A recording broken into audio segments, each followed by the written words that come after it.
السلام عليكم ورحمة الله وبركاته. أهلا بكم أعزائي متابعين قناة الرياضيات. معي من عبد الله. وسؤال هندسة: أوجد الزاوية الصفراء إكس. معنا هنا في مثلثين متداخلين معا كما نرى أمامنا.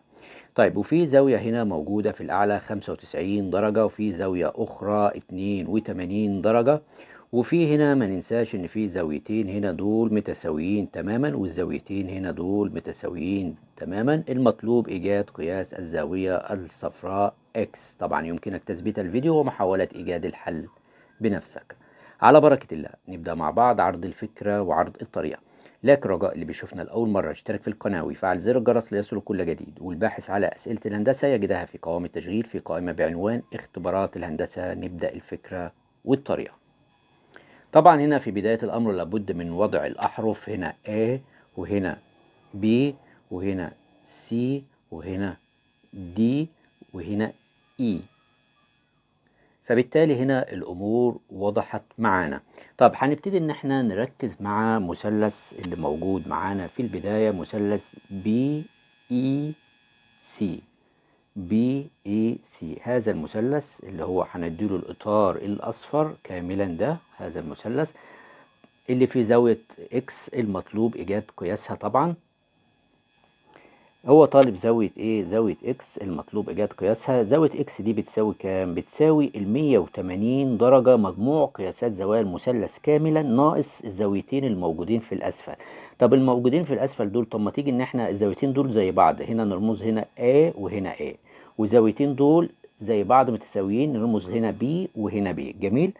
طيب فهنبتدي هنا ناقص مين بقى بالنسبة في المثلث الأصفر ده؟ A زائد B، ناقص ال A زائد البي. فمهمتنا هنا البحث عن قيمة A زائد B دي بتساوي كام عشان نقدر ان احنا نحسب الكلام ده. فهنبتدي نركز مع المثلث اللي انا ظللته باللون الاخضر، وهو المثلث ABC.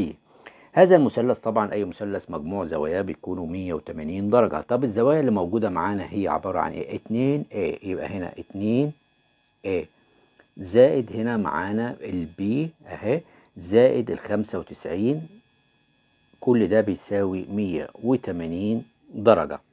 طيب يعني هنا 2A زائد البي بتساوي، طبعا ده هنوديها بإشارة الناحية التانية هتكون سالبة، يعني 180 ناقص ال95 هيساوي كام؟ 85 درجة. ودي هنسمي هنا المعادلة دي هتكون رقم 1. وهنا هنروح للمثلث اللي انا ظللته هنا باللون الفيروزي كما نرى امامنا. اسم هذا المثلث هنقول هنا BDC.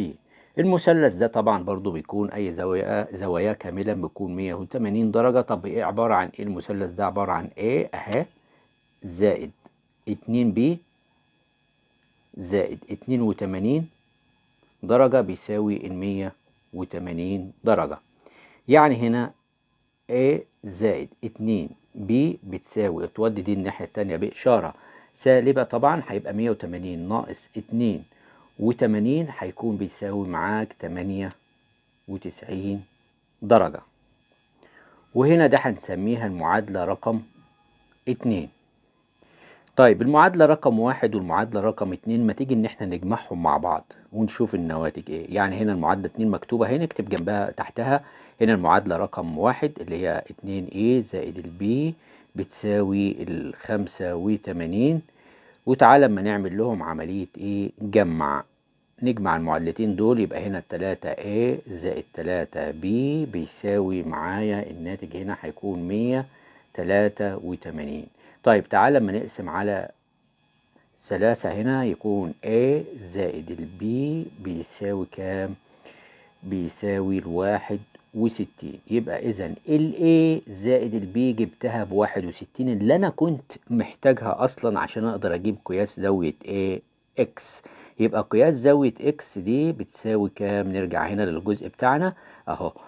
يبقى بيساوي 180 درجة ناقص كام؟ 61 اللي أنت لسه جايبهم حالا.